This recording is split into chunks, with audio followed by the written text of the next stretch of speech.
Ça les gars, c'est à gagner dans cette vidéo.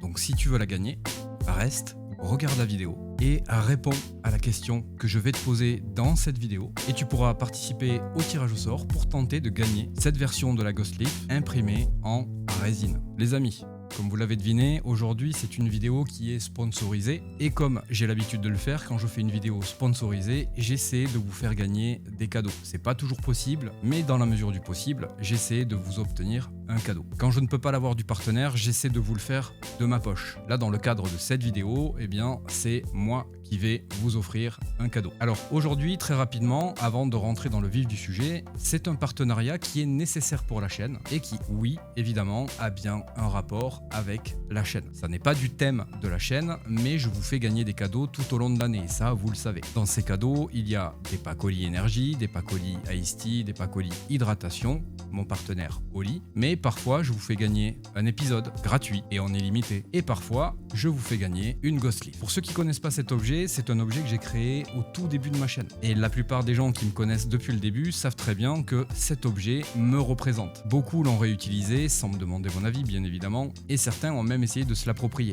Malheureusement, les gens me connaissent et les gens sont pas idiots. Donc au tout début de ma chaîne, j'ai décidé d'essayer d'innover un petit peu. Et cette idée m'a traversé l'esprit de prendre un stylo, le planter sur une gomme et d'y mettre une pointe au bout. Ensuite, j'y ai mis une feuille de papier posée en équilibre et c'est devenu la Ghost Leaf. D'ailleurs, ce nom, on l'a trouvé ensemble. Je vous avais demandé comment on pourrait nommer cet outil. Donc d'une certaine manière, cet outil fait partie de la chaîne et il a créé un lien entre vous et moi depuis le tout début. Donc la Ghost Leaf, elle a évolué. Elle est passée de l'état prototype avec un stylo, une gomme et une pointe à cet état-là qui est l'état le plus connu. Ça, c'est mon ami Hugo qui les fabrique, ou peut-être qu'il les fabriquait parce que je ne sais pas s'il les fait toujours. En tout cas, c'est un partenariat avec moi, donc techniquement, s'il les fabrique, il est censé me consulter. Et d'ailleurs, Hugo, mon pote, je te remercie parce que tu as fait un sacré boulot et elle est vraiment magnifique. Donc ici, c'est une pièce de bois avec un socle, un chapeau et une pointe en bois, tout ce qu'il y a de plus simple, avec une réelle pointe au bout, hop, pour venir y poser une feuille de papier et ça crée le fameux outil que vous connaissez, la Ghost Leaf. Il n'y a rien à l'intérieur, c'est vide, hop, là. Et ça, c'est la version bois qu'on a travaillé avec Hugo et c'est la version la plus belle. Mais celle-là, elle n'est pas à vendre. Suite à ça, j'ai décidé d'en faire une version en résine, en impression 3D. Et donc, j'ai modélisé celle-ci. Alors ça, c'est la version brute, hein, sans peinture, sans rien du tout. Elle est simple, hein, c'est un pas de vis, même système que l'autre, sauf qu'il y a un pas de vis. Hop, c'est vide aussi, là c'est vide aussi. Là, on a la pointe qu'on peut dévisser également. On la prend, on peut la ranger à l'intérieur en la vissant tout simplement. J'y arrive et je galère évidemment. Voilà, hop, une fois qu'elle est vissée, vous pouvez la ranger, comme ça vous évite de la perdre ou de la casser. Et voilà, et après vous n'avez plus qu'à la ranger. Donc dans le cadre de cette vidéo, j'ai décidé de vous la faire gagner. Elle sera bien évidemment à personnaliser selon votre goût. Si vous la gagnez, vous pourrez choisir la couleur. Hop là, je la mets là. Et donc, pourquoi cette vidéo? Eh bien simplement parce que je vais vous présenter un programme qui s'appelle Voxel Dance Tango, qui est un slicer pour préparer vos impressions 3D. Et donc, quand je vous dis que ça rentre dans le cadre de ma chaîne, c'est que ça va me permettre de slicer cet objet, de le préparer sans avoir des marques de support dessus et avec un programme qui fonctionne du feu de Dieu. Ce partenariat, c'est moi qui ai été le chercher, c'est pas la marque qui est venue vers moi, donc je suis encore plus légitime de vous en parler et j'ai une totale liberté quant à ce que j'ai à vous dire sur ce logiciel. Il y a que très peu de choses qui me conviennent pas dans le programme, mais vous allez voir, on va y revenir. Alors en plus de la Ghost Leaf, bien évidemment, je fais d'autres choses. Je fais de l'impression 3D sur des pièces comme celle-ci. Là, on est sur un diorama, hop, de Lunch dans DBZ. Donc là, celui-ci, les gars, il est en cours de peinture. Toutes les pièces sont imprimées et vous allez voir que là, tout à l'heure, on va imprimer une pièce pour un autre diorama. Et là, ce sera un diorama de Bulma dans Dragon Ball Z pour ceux qui connaissent. Il y a vraiment des gens qui connaissent pas Dragon Ball Z?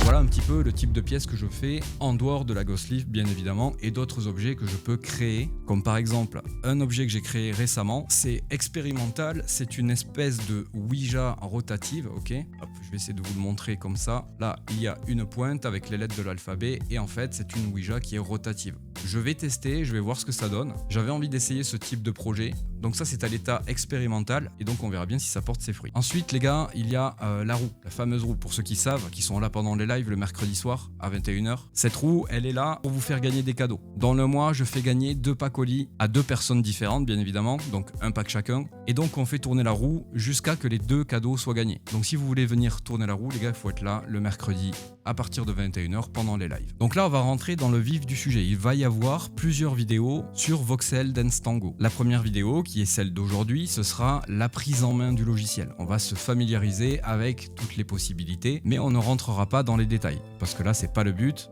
Première vidéo, familiarisation, et les prochaines vidéos, on rentrera un petit peu plus précisément dans les entrailles de ce programme. Alors sans plus attendre les gars, on va directement se mettre en condition. Donc on se met sur le programme et là vous voyez, ça c'est l'interface principale. Avant de commencer, il y a 2-3 petites choses à faire, c'est aller dans les paramètres. Dans mon cas, je l'ai mis en français, à savoir que tout n'est pas traduit et que tout n'est pas forcément aussi bien traduit. Mais je vous conseille quand même de le mettre en français, sauf si vous êtes vraiment à l'aise avec l'anglais. Et là, dans ce cas, laissez-le plutôt en anglais. Là, ici, vous avez le mode dark ou le mode white. Personnellement, le mode dark, c'est vraiment beaucoup plus soft pour les yeux. L'unité, vous la mettez en millimètres, quoi qu'il arrive. Ces réglages ici, on n'y touche pas et vous activez juste le Save Project File et le Save Your 3D. Voilà, ça c'est l'historique, quoi, si tu préfères. Le reste, on s'en fout, ça n'a pas d'intérêt pour l'instant. Voilà, ça, c'est ce qu'il fallait faire dès le départ. Ensuite, et on y reviendra un petit peu plus tard, là, vous avez votre compte, ok, donc je vais pas cliquer pour pas vous donner mes infos. Et ici, vous avez, ça s'ouvre, hop, c'est un peu long, voilà. Alors, on rafraîchit, voilà. Ici, vous avez la page avec votre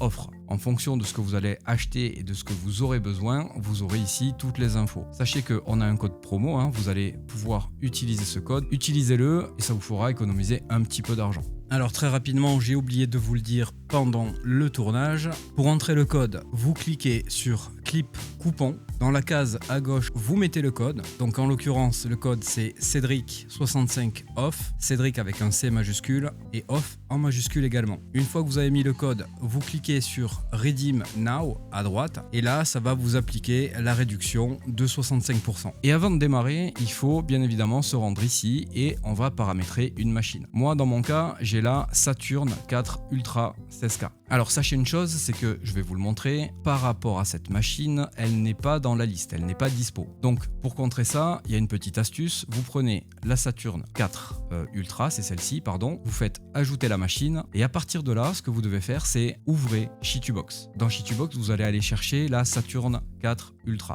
Vous ouvrez les paramètres et vous allez copier toutes les valeurs qu'il y a dans Shitubox pour venir les recopier ici. Ensuite, vous allez ajouter 16K et vous sauvegardez. Comme ça, ça vous crée la machine avec les bonnes valeurs. Moi, je le fais pas parce que je l'ai déjà. Donc, celle-ci, je la supprime, j'en ai pas besoin et je reviens sur ma machine. Donc là, ici, vous avez toutes les valeurs à rentrer normalement. Donc, si vous voulez pas vous embêter, prenez cette vidéo, vous avez déjà toutes les bonnes valeurs ici. Ensuite, vous avez l'onglet résine et ici, on va commencer par le prix par exemple. Donc ici c'est 20 qu'il faut mettre, ils se sont trompés, je sais pas pourquoi ils ont mis millimètres. Vous sélectionnez euros et ici en kilos. La densité on s'en fout, moi je l'ai pas mis. Et là vous renommez votre résine. À partir de là vous avez déjà créé votre profil de résine. Ensuite ce que vous allez faire c'est que ici vous allez mettre vos réglages. Alors ça c'est les réglages que j'ai pour la Saturn 4 Ultra 16K et la résine de chez Jamg et la Standard Plus 10K en Nebular Grey. Nebular Grey, les gars, c'est la couleur. Et il faut savoir que la Nebular Grey, elle est au-dessus, très légèrement au-dessus de la Frozen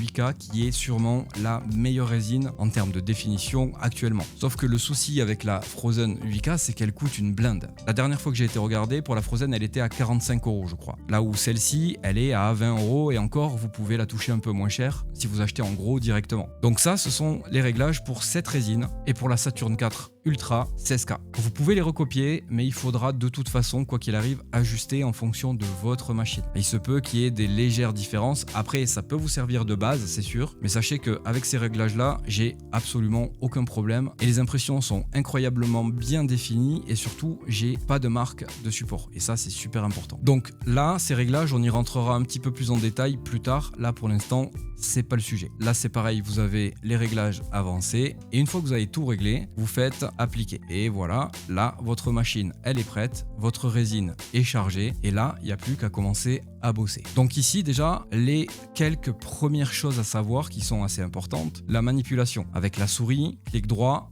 hop, vous faites tourner la plateforme dans tous les sens. Avec le clic gauche, vous venez sélectionner plusieurs objets ou un objet sur la plaque. Si vous appuyez sur Alt et que vous faites un clic gauche et que vous déplacez la souris, ça déplace toute la plaque. Ok? Donc ça, c'est des choses à savoir, c'est important, c'est les trucs de base pour pouvoir commencer à travailler. Ensuite, ici, il y a des options donc comme enlever ou ajouter une plaque. Là, on a les options rapides pour arranger les objets sur la plaque. Ici, on a le label, vous allez voir, on va y passer après. Et ici, on a le verrou, je pense, de la plaque. Je l'utilise pas, mais je pense que c'est pour verrouiller la plaque. Voilà, moi je l'utilise pas, après à vous de voir si vous en avez l'utilité. Ça c'est les options rapides pour slicer, hein, vous allez voir tout à l'heure. Et donc là vous êtes prêts. Donc là ce qu'on va faire pour l'exemple, on va charger hop, un fichier que je dois justement préparer parce que il me le manque pour mon diorama de Bulma avec sa petite moto. Donc là d'office, voilà comment ça se présente. On a la pièce ici. Dans un premier temps, on peut la déplacer comme ça, mais on va utiliser d'autres moyens de déplacer la pièce. Ici, comme vous pouvez le voir, on a la possibilité de charger un fichier directement, de créer un nouveau projet, de sauvegarder le projet. Enfin voilà, vous savez lire, hein, je pense qu'il n'y a pas besoin de vous expliquer le reste. Là, on a le premier onglet. Ici, on a l'onglet export de pièces. Alors, pour ceux qui utilisent par exemple une machine de chez Uniformation à partir de la 3. De toute façon, il n'y a que la 3 Pro et la 3 Ultra. Donc si vous avez une de ces trois machines, sachez que Voxel Dance Tango n'est pas compatible avec Uniformation. Mais il y a tout de même une technique pour pouvoir travailler avec Voxel et garder vos machines. Donc là, vous préparez votre fichier. Une fois qu'il est prêt, supporisé, vidé, percé, vous venez ici, vous faites exporter la pièce. Ici, vous allez sélectionner votre dossier et là vous vous mettez sur STL. Vous faites OK et ça va vous expédier le fichier en STL que vous allez pouvoir prendre et mettre dans Shitubox par exemple. Il sera déjà donc supporisé et dans Shitubox vous allez juste avoir à le slicer pour qu'il soit compatible avec votre Uniformation. Uniformation, je ne vous les conseille pas par rapport au SAV. J'ai acheté une machine chez eux, elle était défectueuse direct. Ça a été une galère absolue. Après la machine elle est incroyable, mais moi j'ai pas eu de chance, j'ai eu un gros problème avec. Et là où c'est extrêmement compliqué, c'est que Uniformation galère énormément pour vous prendre en charge ou vous rembourser. J'ai commandé la machine en mars, j'ai reçu la machine le 28 mars. Je me suis rendu compte du problème tout de suite et là on est en juin et je viens tout juste de recevoir mon remboursement. Et encore, ils m'ont remboursé à la volée, il me manque de l'argent, ils m'ont un petit peu arnaqué parce qu'ils m'ont dit que je devais avancer moi-même les frais de retour et qu'ils allaient me les rembourser. Bien évidemment, ils m'ont fait un remboursement en me disant les frais de retour sont inclus et il y a des frais de manutention. Quoi? Pourquoi? Non, moi j'ai payé une machine. Vous me dites que vous me remboursez la machine et les frais de retour. Moi je veux l'intégralité de ce que j'ai payé. Et encore, je vous passe toutes les péripéties que j'ai dû traverser avec eux. Ça a été très compliqué. Mais je pense que je vous ferai une vidéo sur le sujet parce que je pense que c'est bien d'être informé quand on a affaire à un professionnel qui en a absolument rien à secouer de ses clients. Donc je pense que je vous en parlerai très prochainement. Donc là voilà, on a déjà cet onglet. On va revenir un petit peu plus sérieusement dans le sujet de cette vidéo. On a une solution pour travailler avec une Uniformation. Réparer, c'est l'onglet pour réparer, hein, tout simplement. Normalement, quand vous mettez un fichier qui est abîmé, il va vous demander de le réparer automatiquement. Vous avez juste à l'accepter, ça le fait très rapidement et ça fonctionne très bien. J'ai jamais eu aucun problème avec des fichiers qui étaient apparemment défectueux. Ensuite, on a l'onglet déplacement. Déplacement que vous pouvez contrôler ici, vous pouvez lever et vous pouvez décaler sur la largeur. Donc on va se remettre au centre. Évidemment, vous pouvez le faire ici directement avec des valeurs données et vous avez juste à appliquer et on est bon, ok? Bon, ça c'est du basique les gars, c'est exactement pareil sur tous les programmes. Pareil pour la rotation, ici on peut le faire directement et vous avez une prévisualisation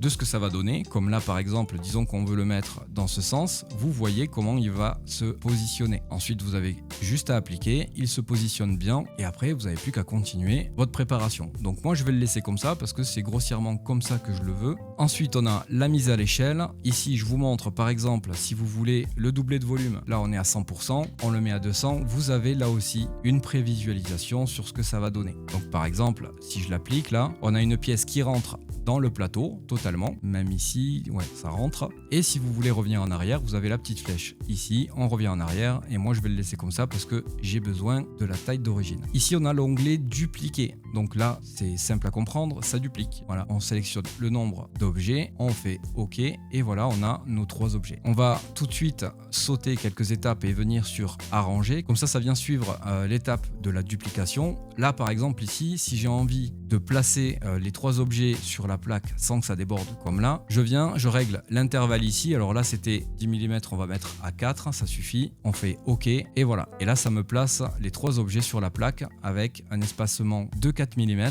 et surtout, ça me garde la position. OK, c'est exactement la même position ou plutôt le même angle que j'avais mis tout à l'heure. Donc là, je reviens en arrière parce que j'ai pas besoin d'avoir 3 pièces pour le coup. Ici, l'onglet miroir. Alors l'onglet miroir, c'est par exemple si vous avez envie, disons que votre pièce, elle est comme ça et que vous voulez que ça soit l'autre bras qui soit du coup comme ça. Alors ça va pas venir mettre réellement le bras gauche comme ça, mais si vous faites avec l'effet miroir, comme ici, regardez, là on a la jambe gauche qui est vers le haut, j'applique et du coup ça devient la jambe droite. Donc on peut inverser le fichier. Si vous faites ça sur un fichier, faites-le sur tous les fichiers que vous allez ajouter, en tout cas pour la même pièce, parce que sinon les emboîtements, ça sera pas bon. Donc ça c'est une option qui est intéressante. Moi je reviens en arrière parce que j'ai besoin d'avoir dans le bon sens. Ici, hop, on a le fameux sur la plaque. Donc là on vient sélectionner une face et on fait appliquer. Ça nous met directement la pièce sur la plaque et sur la zone qu'on a sélectionnée. Disons que je veux le mettre sur celle-ci, je fais appliquer et ça vient me placer directement sans galérer la pièce sur le plateau. Donc là pareil, je reviens en arrière parce que moi je veux cette orientation. Ensuite ici on a l'onglet orientation.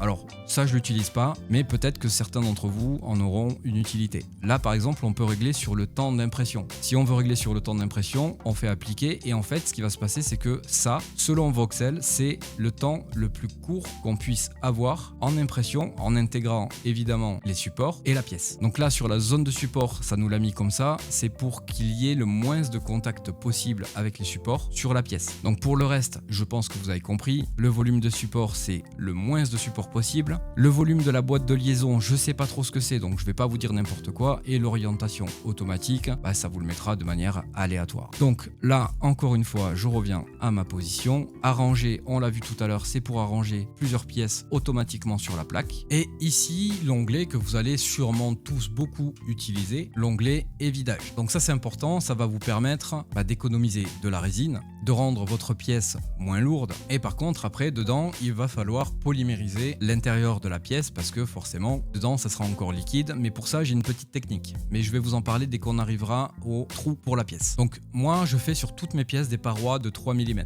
Ok, donc je vous montre ce que ça donne. C'est assez rapide pour faire la coque. Voilà, là c'est fait et on vérifie. Là, on a une paroi de 3 mm. Voilà, donc là c'est bien fait jusqu'au bout, c'est parfait. Moi, j'utilise ça pour toutes mes pièces. Ici, vous avez pu remarquer qu'il y a l'option remplissage.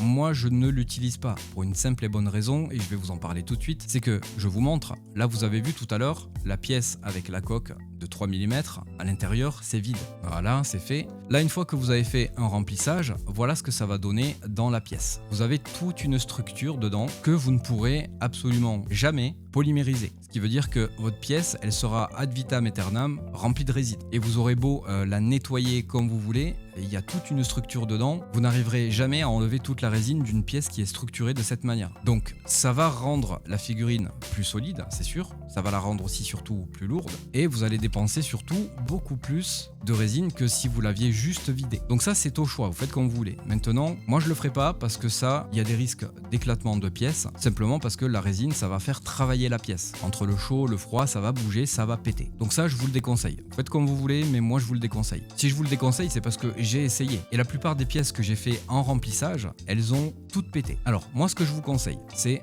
on revient en arrière, hop, vous la videz comme ça. Une coque de 3 mm, c'est très bien. On passe du coup direct à l'onglet suivant, et donc là, c'est l'ajout de trous. Donc moi ce que je fais, hop, je fais des trous de 3 mm dans le logiciel. Alors, faut savoir un truc, 3 mm dans Voxel Dance Tango, en réalité, ça équivaut à 6 mm. Moi, j'utilise des aimants de 6 par 3. 6 de diamètre, 3 d'épaisseur. Donc pour avoir un aimant de 6 mm qui rentre parfaitement dans le trou pour venir connecter mes pièces, par exemple, je dois mettre 3 mm.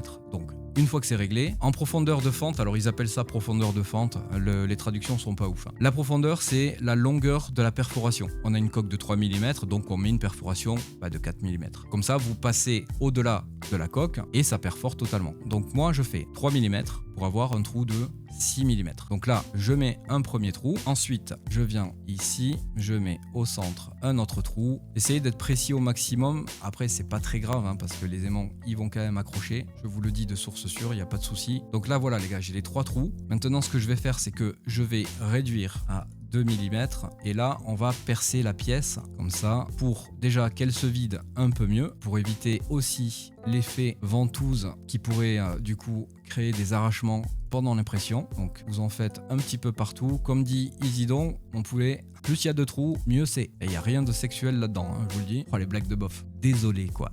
Donc là ici on continue, on ajoute des trous, tac tac tac tac tac tac. Plus vous en mettrez et moins vous aurez des problèmes de ventouse, pardon. J'étais en train de bugger. Donc là, ici, c'est des zones qui se verront pas. Donc on peut ajouter quelques trous. Et voilà. Là, au niveau des trous, elle est chargée à bloc. Je fais OK. C'est pas très long pour faire les trous. Ça prend quelques petites secondes. Voilà, c'est déjà fini. Et là, vous pouvez vérifier que la pièce, elle est parfaitement trouée. Et là, on n'aura pas trop de problèmes, voire pas du tout, de problème d'arrachement de pièces. Parce que là, la résine, elle va s'écouler un peu partout. Elle restera pas bloquée dans la pièce. Alors peut-être un petit peu ici, mais rien de méchant. Voyez-moi, ça tient. J'ai essayé, je sais de quoi je vous parle et je vous dirai pas ça si c'était pas le cas. Donc maintenant, très rapide, il faut que je vous parle de quelque chose parce que ça c'est important. Une fois que vous avez fait ça, regardez, votre pièce elle est vide et elle est percée. Maintenant qu'elle est percée, grâce au trou ici de 6 mm, vous allez pouvoir utiliser un objet que j'ai fabriqué. Ça. Alors, regardez. Alors, on va se mettre comme ça, j'attrape. Ça, c'est l'outil que j'ai fabriqué. Il n'y a rien de sorcier, je vous montre. Les deux, c'est les mêmes. On a 2 LED. C'est la petite lampe qu'il y a chez Green Stuff World. Vous l'achetez, vous récupérez les LED. Alors oui, vous allez défoncer la lampe, mais c'est pas grave. Ça vous permet de vous fabriquer un petit outil. Il vous faut des câbles DC. Alors, mâle ou femelle, vous faites en fonction de votre batterie, évidemment. Moi, j'ai les deux sur la batterie. Sur le plus, vous mettez une résistance de 470 ohms connectée à la LED et ça vous donne ce petit objet. Ok. Donc, une fois que vous avez ça, il vous faut une batterie. Donc ça, les gars, c'est une batterie 12 volts. Je vous mettrai la ref. Ça doit coûter entre 10 et 20 balles. Je sais pas, c'est pas cher. Ça vaut rien du tout. Vous installez, une fois que vous l'avez, hop, vos petits embouts, voilà, et vous allumez. Magie, vous avez vos petites LED et vous allez pouvoir les utiliser comme ceci. Hop, on en met une dedans et on en met une autre dedans. Ça fait quoi? Ça vient polymériser l'intérieur de la pièce. Pourquoi faut faire ça? Parce que une fois que votre pièce elle est polymérisée de l'intérieur et de l'extérieur, eh bien, il n'y a pas de risque qu'elle éclate. Il n'y a pas de risque que ça coule et du coup, ça ne vous oblige pas non plus à venir boucher les trous. Parce que les trous que vous faites dans les parties comme ça qui ne sont pas visibles, ça ne gêne pas. Alors, pour arriver à faire ça, il y a quand même une petite étape avant qui est importante. Et ça, je vais vous le montrer tout de suite. Alors pour faire ça, il va falloir supporiser la pièce, ok? Donc là, pour l'instant, elle n'est pas encore supporisée. Donc on va le faire tout de suite, comme ça, vous allez comprendre pourquoi c'est important. On sélectionne la pièce, on prend les supports. Les supports, j'y reviendrai plus tard dessus dans une vidéo propre à elle. Donc moi, j'ai téléchargé les supports Super Dragon. Il y en a deux, Il y a celui-là. Alors de base, il est à 0,470. Moi, j'ai baissé à 350 parce que à 350, j'ai pas trop de marque de support. Et si vous voulez vraiment ne pas avoir de marque de support, faudra descendre à peu près jusqu'à 0,200, voire en dessous. Mais dans ces eaux-là. Par exemple, celui-ci, lui, il est à 0,250. Pour le coup, je vais utiliser celui-là maintenant. Donc, vous utilisez ça, vous le téléchargez sur le Discord de Voxel Dance Tango, il est dispo gratuitement. Et là, vous faites générer des supports automatiques. Il n'y a pas besoin d'aller faire des trucs manuels, il fonctionne très bien. Donc, c'est un peu long les supports, c'est un peu plus long que le reste, c'est normal, ça vient calculer toute la pièce. En fait, depuis que j'utilise Voxel, les gars, avec les supports Dragon ou alors les supports, les Smart Supports, je n'ai plus aucun problème. Et surtout, j'ai quasiment plus de marque de support. Alors moi, je suis prêt à payer pour avoir un slicer qui me permet de plus avoir de marque. Là où avec Shitubox, c'est compliqué. Faut galérer. C'est possible, c'est faisable, mais c'est compliqué. Donc là, ici, voilà. Ça, c'est les supports Super Dragon. Donc vous voyez, c'est plutôt joli, c'est bien fait. Donc là, on va regarder. Hop, ça commence bien, tac, tac, tac. Voilà, ça a l'air propre. Faut vérifier plus en profondeur, mais dans l'ensemble, c'est propre. Maintenant, ce que je voulais vous montrer, et c'est là que c'est important, regardez. Dedans, on a des supports qui se construisent, c'est normal. Mais là, ça rejoint un petit peu ce que je vous disais tout à l'heure, la structure. La structure, elle vous empêche de polymériser votre pièce correctement. Et bien là, les supports qu'il y a dedans, c'est pareil. Il faut les enlever. Donc, d'où l'intérêt de faire le plus de trous possible. Parce que là, ce que vous allez devoir faire, et je vais vous le montrer, vous allez avoir besoin de votre ami la pince à épiler, de votre pièce que vous avez imprimée et supporisée, et vous allez venir avec dedans, attraper les supports, tourner pour les casser, et vous allez vous amuser pendant plusieurs minutes à les enlever, jusqu'à qu'il n'y en ait plus. Dans celle-ci, il n'y a plus le moindre support, j'ai tout enlevé. C'est un peu long, c'est fastidieux, mais au moins vous vous assurez d'avoir une pièce qui ne cassera pas, à moins de la faire tomber évidemment, mais elle ne cassera pas à cause de la résine qui pourrait rester dedans. Et ça, c'est ultra important, je vous l'assure. Après, je pense que quand vous faites de l'impression 3D, c'est que vous êtes au minimum patient, ou alors c'est que vous vous êtes trompé dans votre vocation, donc il faut avoir un peu de patience. Et donc si vous êtes patient, vous êtes capable de prendre ce temps pour avoir une pièce totalement safe et bien préparée. Voilà, donc là on est passé direct au support. J'y rentrerai plus en détail dans une autre vidéo, mais là vous avez les principes de base. Vous allez voir qu'ici, il y a des réglages un petit peu plus fins, mais comme je vous l'ai dit, tout ça, on le verra dans une vidéo propre au support. Donc, on va laisser notre pièce supporisée puisqu'elle est supporisée. Ici, ce qu'on va faire, c'est qu'on va avancer. Donc, on a fait les vidages, on a fait la perforation des pièces. Ici, vous pouvez voir qu'il y a d'autres options. Par exemple, ici, le label. Alors, le label, par exemple, si moi, j'ai envie de marquer mon nom sur la figurine parce que je m'aime un peu trop, hop, je viens sélectionner une zone. Hop, là, j'ai écrit Zo. J'ai écrit Zo.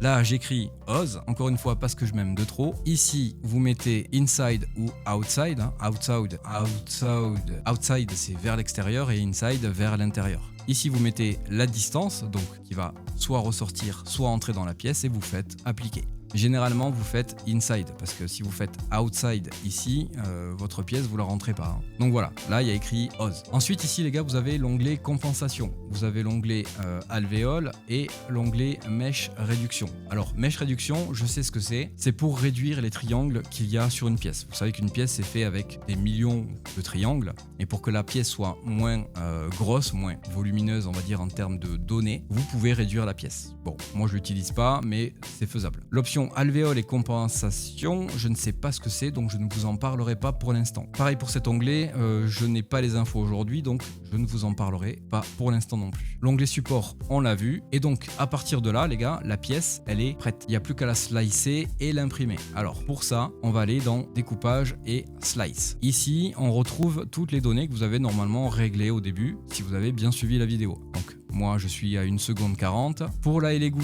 Saturn 4, vous n'avez pas à régler la vitesse parce qu'elle se fait en interne dans la machine parce qu'il y a le tilt du bac. Donc ça se règle tout seul. N'y touchez pas, ça sert à rien. Vous faites vos réglages et une fois que c'est fait, vous cliquez ici. On vient sélectionner l'extension. Alors là, c'est goût d'office, il n'y a pas de souci, les points goût. On vient sélectionner le dossier d'enregistrement. Donc moi, ça sera la clé USB. Je vais sur Print. On va la nommer Bulma 3. On enregistre et on lance. Et là, ça va slicer, ça va préparer le fichier et après, on a fini. Voilà, donc une fois que c'est fait, on ouvre le dossier et vous voyez bien que ça nous a créé le Bulma 3. Donc là, il est prêt à être imprimé. Il n'y a plus qu'à retirer la clé. Voilà, on ferme le programme techniquement. Hop, moi je vais pas le faire tout de suite. Et à partir de là, on a fini les gars. Donc là, on a fait une préparation pour la prise en main. Et vous avez vu, c'est rapide, ça fonctionne bien. Et on a toutes les options nécessaires pour pouvoir travailler correctement avec un bon slicer. Donc là les gars, on a terminé. Moi, ce que je vais faire, c'est que je vais vous faire d'autres vidéos sur le sujet de voxel et on va rentrer plus en détail dans des onglets qui méritent justement d'être développés parce qu'il y a des onglets, par exemple l'onglet déplacé, il n'y a pas besoin de développer plus que ça. Donc ça, c'est pas un onglet qui est extrêmement utile. Mais par exemple, on rentrera un petit peu plus en détail sur les onglets comme les vidages, la perforation, les supports, bien évidemment, ça va plaire à tout le monde. C'est surtout le sujet principal en général des slicers, c'est là-dessus qu'on s'arrête le plus. Donc celle-ci, ce sera une plus grosse vidéo. Le découpage, il n'y aura pas besoin d'y rentrer plus en détail, vous savez comment ça fonctionne. Et voilà, en gros, ce qu'on va faire, c'est techniquement juste ça. Il n'y a pas besoin d'aller plus loin dans les autres onglets. Alors du coup, si vous voulez gagner une Ghost Leaf, moi je vais vous poser une première question. Ce que vous allez faire, c'est que pour participer, c'est très simple, il faudra être abonné à ma chaîne TikTok et à ma chaîne YouTube. Dans cette vidéo sur YouTube, il faudra écrire question, vous écrivez la question, en dessous réponse, et vous écrivez la réponse. Si vous le faites dans ce format-là et que vous avez la bonne réponse, bien évidemment, vous serez sélectionné pour être dans le tirage au sort. Donc la question, elle n'est pas compliquée. Il y a un épisode sur ma chaîne où dedans, il y a une dame qui s'appelle Alice. La question c'est quel est le nom de cet épisode? Si vous avez la réponse, n'oubliez pas, dans l'espace commentaire, vous écrivez question, la question. Donc question, quel est le nom de l'épisode d'Alice? En dessous, réponse, et là vous écrivez la réponse. Donc je vous souhaite bonne chance à tous. Là pour moi, cette vidéo elle est terminée. J'espère vraiment qu'elle vous sera utile. J'espère que ça vous fait plaisir de gagner des cadeaux également. Et vous savez que toute l'année, j'essaie de vous en faire gagner, même si j'ai pas des moyens faramineux. Pour moi, c'est un moyen de vous remercier, même si YouTube en ce moment, il commence à y avoir un petit peu trop de rageux. Mais je sais qu'il y a beaucoup de personnes bienveillantes qui ont compris ce que j'essaie de vous proposer, que moi je suis là pour vous faire kiffer et pas pour vous faire chier. Donc merci à toutes ces personnes. Et voilà, donc c'est un moyen pour moi de vous remercier et ça me fait plaisir de le faire. À savoir que la personne qui gagnera la Ghost Leaf pourra choisir la couleur. On va la personnaliser ensemble et donc il aura le choix de la couleur. L'expédition, elle sera gratuite en France. Si la personne qui la gagne habite au Canada, en Belgique ou n'importe où ailleurs, si c'est hors de la France, ce n'est pas pris en charge. Je ne prends les frais en charge que pour la France. Donc si jamais malheureusement vous habitez au Canada, donc si jamais malheureusement vous habitez au Canada, vous allez avoir les frais à payer, mais ça ce sera à vous de décider si vous voulez ou pas le cadeau. Donc voilà, j'espère que cette vidéo vous aura plu. Moi je vais déjà m'attaquer à la vidéo suivante. Je pense que ce sera la vidéo des supports, parce que je pense que vous allez l'attendre. En tout cas, il y a pas mal de personnes qui vont être intéressées de savoir comment on fait une impression 3D résine sans marque de support, le fameux magique sans marque de support. Donc je vais vous la faire, je pense que ça sera clairement la prochaine. Moi je vous remercie, je vous dis à très vite. N'oubliez pas un petit like, un petit partage, un petit commentaire, répondez à la question. Je vous souhaite bonne chance, abonne-toi si t'es pas abonné. Je vous fais des bisous, à très vite, ciao ciao.